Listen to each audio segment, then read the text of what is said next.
Hey, Polaris Sportsman forums. Need a little help today. Working on my 2007 Polaris Sportsman 500 EFI, and it doesn't seem to want to start. So let me show you what the symptoms are here.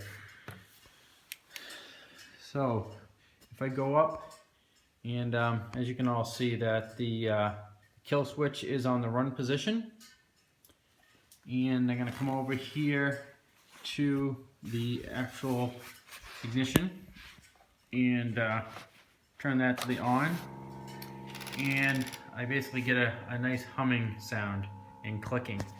One thing that is a little strange is the speedo. You can see it tends to want to tick up and jump a little bit.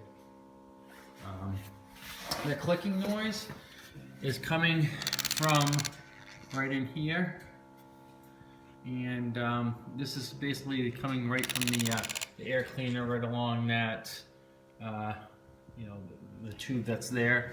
There's a module right in there. If I do pull that off, that will stop the clicking sound. So had a couple different batteries on today, all charged up, 12.5 volts, 12.6. I have a new solenoid there that was just replaced. To rule that out, just turn that off so we get the clicking. Look for broken wires pretty much through the whole things. Come to the front, the power module here. I did remove that yesterday. Took the screws out, took the board out, looked at the board, no corrosion.